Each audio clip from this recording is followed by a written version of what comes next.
নিজের বিয়ের আসরে যখন কেউ এসে বলল আজকে নাকি আমার বউয়ের ডেলিভারি হবে এবং এর বাচ্চার বাবাও নাকি আমি হব, এ কথা শুনে আমার তো 12টা বেজে গেছে।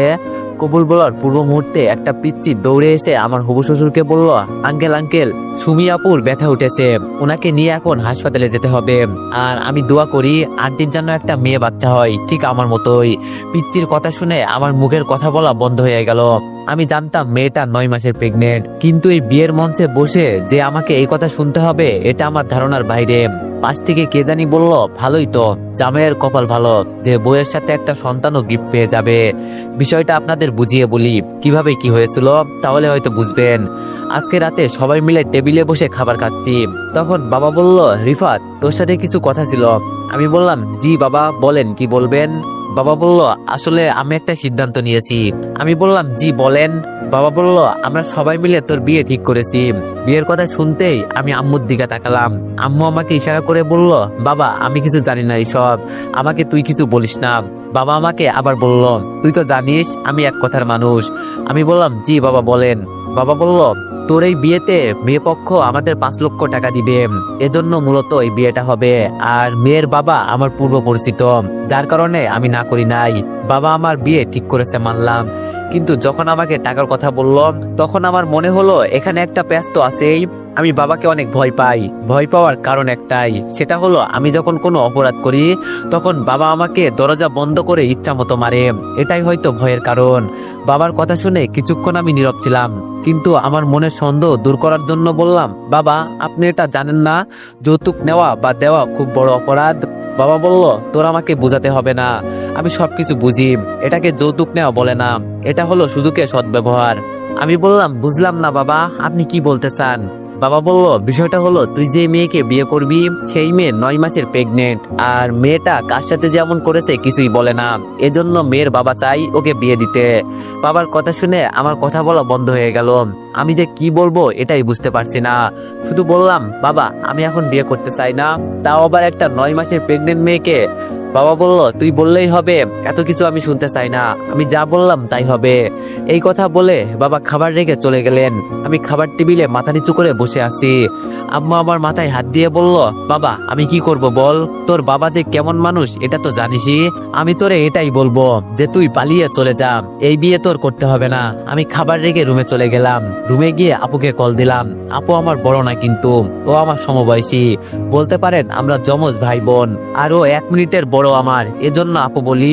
আর আপু মেসে থেকে পড়াশোনা করে। আপু ফোন রিসিভ করে বললাম, রিফাত বল। আমি বললাম, আপু আমি কিন্তু পালিয়ে চলে যাব ভাবতেছি। আপু বলল, কি বলিস, ভাই তো এখনো পিচ্চি মেয়ে, আর একটু বড় হোক ভাই হলো আমার গার্লফ্রেন্ড। আমি বললাম, ভাইকে নিয়ে আমি পালিয়ে যাব তোরে বলছি। আপু বলল, তাহলে? আমি বললাম, একা একা পালিয়ে চলে যাব। বাবা একটা 9 মাসের প্রেগনেন্ট মেয়ের সাথে আমার বিয়ে ঠিক করেছে, আর বাবাকে নাকি আরো কয়েক লক্ষ টাকাও দিবে। টাকার জন্য বাবা আমাকে কুরবানি দিতে চাইছে। আপু বলল, কি বলিস এইসব, বাবা তো আমাকে কিছুই বলে নাই। ওয়ানেক্স হচ্ছে সবচেয়ে বিশ্বস্ত বুকমেকার, পিএফডি এবং সিরিয়া এই অ্যাপের অফিসিয়াল পার্টনার। এই অ্যাপে আপনি cricket, football, tennis live match দেখে এবং তাদের ভবিষ্যৎবাণী করে সহজেই অর্থ উপার্জন করতে পারবেন। সেই সাথে বিএমডব্লিউ গাড়ি, আইফোন, ল্যাপটপ এবং আরো অনেক নগদ পুরস্কার জেতারও সুযোগ রয়েছে। এই অ্যাপটিতে আপনি crash crystal, under and over 21 ইত্যাদি গেম খেলে সহজেই আয় করতে পারবেন। আপনি বিকাশ, নগদ, রকেট, ব্যাংক, ক্রিপ্টো, পেপাল এবং অন্যান্য সহজ পদ্ধতির মাধ্যমে সহজেই আপনার জেতা টাকা তুলতে পারবেন। এখানে আপনি 24 ঘন্টা 7 দিন গ্রাহক সহায়তা পাবেন। তাই এখনই গুগলে ওয়ানেক্স সার্চ করে প্রথম ওয়েবসাইটে গিয়ে রেজিস্ট্রেশন করুন। আর হ্যাঁ, রেজিস্ট্রেশনের সময় আমার প্রোমো কোড VOTO7 ব্যবহার করে প্রথমবার ডিপোজিটে 20,000 টাকা পর্যন্ত পান। আমি বললাম, থাক বোন, তোর জানতে হবে না, তোরা তো দূরে গিয়ে সুখে আসোস, যত কষ্ট আমাদের, ফোন রাখ। আপু বলল, আরে রিফাত শোন শোন। আমি আপুর কোনো কথা শুনলাম না, ফোন কেটে দিলাম। ভাইয়া ভিতরে আসবো। সামনে তাকিয়ে দেখি মাহি। মাহি হলো আমার চাচাতো বোন। মাহি নামে আমার আরেকটা গার্লফ্রেন্ড আছে, ও আবার আমার চাচাতো বোন মাহির বান্ধবী। নাম দুইটা, কিন্তু একজন চাচাতো বোন আরেকজন গার্লফ্রেন্ড, এই পার্থক্য আর কি। মাহি আমার পাশে বসে বলল, ভাইয়া বড় আব্বু এসব কি বলে, আমি তো সবকিছু শুনলাম। যদি আমার বান্ধবী এসব শুনতে পারে না, ও কিন্তু আত্মহত্যা করবে, ওকে তো তুই চিনিসই। আমি বললাম, আমি কি করব তুই বল মাহি, তবে আমি পালিয়ে যাব, আমি এই বিয়ে টিয়ে করতে পারবো না। মাহি বলল, একটা ভালো মেয়ে হলে মানা যেত, কিন্তু একটা প্রেগনেন্ট মেয়ে, এমনও হতে পারে বিয়ের আসরে মেয়ের ডেলিভারি হয়ে যাবে। কবুল বলবি আর বাবা ডাক শুনবি, তাই তো? আমি বললাম দেখ, মেজাজ গরম করবি না, এমনি কিন্তু মন খারাপ। মাহি বলল, ভাইয়া রাফি কল দিয়েছে দেখ। আমি ফোন রিসিভ করে বললাম, রাফি বল কি হয়েছে। রাফি বলল, মামা একটা মেয়ের বাসার নিচে দাঁড়িয়ে আছি, তুই আয় তো। আমি বললাম, এই রাতের বেলায় তুই কোন মেয়ের বাসার নিচে দাঁড়িয়ে আসোস? রাফি বলল, আরে আয় তো তুই, মেয়েটাকে আজকে পটাবো, বারান্দায় দাঁড়িয়ে আছে। আমি বললাম, তুই গিয়ে কথা বল। রাফি বলল, তোরে ছাড়া আমি কি কোনো কাজ করছি বল? আমি বললাম, বিপদে আছি, ফোন রাখ তুই। ফোন কেটে দিতেই মাহি বলল, তাহলে এখন কি করবি? আমি বললাম, যা তো, বিরক্ত করিস না আমাকে। মাহি বলল, আমি কি বলে দিব যে তোর বিয়ে হয়ে যাচ্ছে? পরে দেখ তোর কি অবস্থা করে মাহি। আমি বললাম, তোর পায়ে পড়ি বোন, এটা করিস না, আমি দেখি কি করা যায়। মাহি চলে যাওয়ার পর চিন্তা করছি, এখন আমি কি করব? তোর যা করার সকালে করব, এখন একটু ঘুমাই, আর ভালো লাগছে না। কোনো চিন্তা না করে ঘুমিয়ে গেলাম। সকালে ঘুম থেকে উঠে দেখি আমার হাত পা বিছানার সাথে বেঁধে রাখা হয়েছে। মনে মনে বললাম, আমি পালিয়ে যাব, এই কথা আবার বাবাকে কে বলল? এখন কি আমাকে সত্যি সত্যি বিয়ে করতে হবে? এইসব জ্বালা আমার আর ভালো লাগে না। বাবা যা বলবে আমার কি তাই করতে হবে? আমার নিজের কি কোনো মতামত নেই? আম্মু খাবার নিয়ে আমার রুমে ঢুকে বলল, আগে শুনতাম দেয়ালের নাকি কান আছে, আর এখন সত্যি তাই হলো। তোর বাবা আমাদের কথায় কিভাবে শুনলো এটাই বুঝলাম না। আমি বললাম, থাক, আপনাকে আর কিছু বলতে হবে না আম্মা জান, আপনাকে আমি ভালো করেই চিনি, সবকিছু বলে এখন ভালো সাজা হচ্ছে। আম্মু বলল, বিশ্বাস কর বাবা। আমি বললাম, যাও আম্মু, আমার ভালো লাগছে না। বাবা কেন বোঝে না? খালি টাকা দিয়ে কি সবকিছু হয়? আমার জীবনটাকে নষ্ট করে দিবে। ঠিক আছে, তোমাদের যা ভালো মনে হয় তাই করো, আমি একটা শব্দও করব না। শুধু মাইকে আমি কি জবাব দিব তাই চিন্তা করছি। আম্মু আর কিছু বলে নাই, চুপচাপ রুম থেকে চলে গেল। আম্মু যেতেই মাই কল দিল, ওর নিজের ফোন নাই, এটা ওর আম্মুর ফোন। যদি ওর কল না ধরি তাহলে ও খুব কান্না করবে, কি যে করবে এখন। আমি বললাম, আম্মু। আম্মু আমার ডাক শুনে এসে বলল, বল। আমি বললাম, ফোনটা একটু রিসিভ করে বসো এখানে। আম্মু আমার কথা মতো ফোন রিসিভ করলো। মাই ওপাশ থেকে বলল, আমার জান এখন কি করে? আমি বললাম, তোমার জান এখন তার মায়ের সাথে বসে আছে, আর যা কিছু বলছো সব আমার আম্মু শুনছে। মাহি বলল, সরি সরি, তুমি আমাকে আগে বলবা না? ফোন রাখলাম ভাই, পরে কথা হবে। আমি বললাম, আরে মাহি শোনো। যাক বাবা, মাহিও কল কেটে দিল। আম্মু আমার দিকে তাকিয়ে বলল, পিচ্ছে একটা মেয়ে, যদি এসব শোনে তো কি করবে? আমি বললাম, কি আর করবে, আত্মহত্যা করবে। আমি থাকবো থানায় আর তোমরা বাসায়, এই পর্যন্ত। আম্মু বলল, বাবা এখন আমি কি করব বল?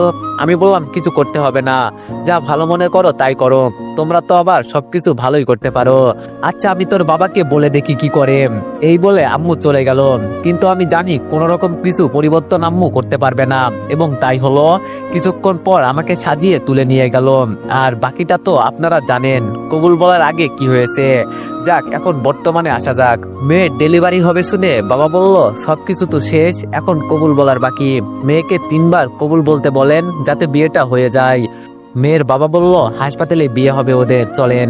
কিন্তু কে জানি এসে বলল, আর হাসপাতালে যেতে হবে না, মেয়ের নাকি ছেলে বাচ্চা হয়েছে, আর মেয়ের বাবাকে যেতে বলছে। আমার বাবা আমার দিকে তাকিয়ে বলল, ভিতরে চল, তোর ছেলে হয়েছে, মানে আমার নাতি। আমি বাবার কথা শুনে চুপচাপ বসে আছি। মনে মনে বললাম, সবকিছু আরেক বেটা করেছে, আর এখন ফ্রিতে বাপ হবো আমি। বাহ বাঙালি বাহ। আমি আমার শ্বশুরের দিকে তাকিয়ে বললাম, মেয়ে কালো হলেও আমি মেনে নিতাম, যদি পঙ্গু হতো তাও আমি মেনে নিতাম, কিন্তু একটা ছেলের মা এখন আমি কি মেনে নিব? এর থেকে আপনারা সবাই আমাকে মেরে ফেলেন, আমি এটাই মেনে নিব। আমি এই কথা বলতে একটা মহিলা এসে আমার হাত ধরে বলল, আমার সাথে চলো, আমার মেয়ে তোমাকে কিছু বলতে চাই। মহিলাটা আমার হাত ধরে আমাকে ভিতরে নিয়ে গেল। ভিতরে যেতেই দেখি কয়েকজন মহিলা, আর মাঝখানে একটা মেয়ে, ওর কোলে আবার একটা বাচ্চা। তার মানে এটাই কি সেই মেয়ে? মানতে হবে মেয়েটা সুন্দর আছে, চোখ রাখা যায় না মেয়েটার উপর, এতটাই সুন্দর। মেয়েটা নিজের মাকে রেখে সবাইকে যেতে বলল। সবাই যাওয়ার পর মেয়েটা আমাকে উদ্দেশ্য করে বলল, আপনাকে কষ্ট দেওয়ার জন্য সরি। আমি ধীরে বললাম, বুঝলাম। মেয়েটি বলল, জানেন তো, বাবার খুব আদরের মেয়ে আমি আমার খালাতো ভাইয়ের সাথে সম্পর্কে জড়িয়ে এইসব করছি, আর ও আমাকে বিয়ে করতে চেয়েছিল, কিন্তু ওর পরিবার না করছে, যার কারণে আপনার সাথে বাবা বিয়ে ঠিক করেছে। আমার জন্য আপনি অযথা কেন কষ্ট পাবেন? এজন্য আমি ওদের বলছি, বাচ্চা সহ আমি মারা যাব। এই কথা শুনে সবাই আসছে, আপনাকে কষ্ট দেওয়ার জন্য সরি। যাক, তাহলে বাঁচা গেল। কি ভয়টাই না পেয়েছিলাম, বিয়ে করার আগে বাচ্চার বাবা হয়ে যাব। এটা কি সোজা কথা? কি সাংঘাতিক কথা, তাই না? আমি এবার একটু হাত ছেড়ে নিয়ে বসে বললাম, আপনাকে যে কিভাবে ধন্যবাদ দিব আপু, বলার বাইরে। জানেন আমার একটা পিচ্চি গার্লফ্রেন্ড আছে, মাত্র ক্লাস 10-এ পড়ে। ও যদি জানতো যে আমার বিয়ে হয়ে গেছে সরাসরি আত্মহত্যা করতো। জানেন আপু, মেয়েটি বলল এত পিচ্চি মেয়ের সাথে প্রেম করা ভালো না। আমি বাচ্চাটাকে কোলে নিয়ে বললাম, বাবু আমাকে আব্বু বলো তো, আর একটু হলেই তো সত্যি তোমার আব্বু হয়ে যেতাম। মেয়েটি হাসি দিয়ে বলল, সত্যি আব্বু হবেন নাকি? মেয়েটার কোলে বাচ্চাটা দিয়ে বললাম, মাফ করেন আমাকে। ইস বাবা, কি বড় বিপদ থেকে বাঁচালেন, নইলে আজকে সর্বনাশ হয়ে যেত। মেয়েটা আমার দিকে তাকিয়ে বলল, আমার নাম জানেন? আমি বললাম, এই কবুল বলার আগে একটা মেয়ে এসে বলছিল সুমিয়াপুর ডেলিভারি হবে। মেয়েটি বলল, ও তাহলে তো জেনেই গেলেন, আচ্ছা থাকেন, আমার বিয়েটা দেখে যান। আমি বললাম, বিয়ে হলে আর কি হবে, যা করার তো আগেই করে ফেলেছেন, এখন তো আর কিছু বাকি নাই। আমার কথা শুনে সুমি বলল, আপনি মিয়া বাজে কথা বলেন, যান বাইরে। আমি বললাম, উচিত কথা বললেই দোষ, তাই না? আর কিছু না বলে বাইরে চলে গেলাম। আর কিছুক্ষণের ভিতরে জানাজানি হয়ে গেল যে মেয়ের আসল বাবা এসে মেয়েকে বিয়ে করবে। কিন্তু ঘটনা এখানেই শেষ নয়, আমার বাবার থেকেও আরো বেশি ডেঞ্জারাস আমার হবু শ্বশুর। আমি যখন চলে যাব তখন আমাকে ডাক দিয়ে বলল, এই ছেলে এদিকে আসো। মনে মনে বললাম, হয়তো আমার কাছে মাপ চাইবে, এজন্য আমাকে ডাকছে।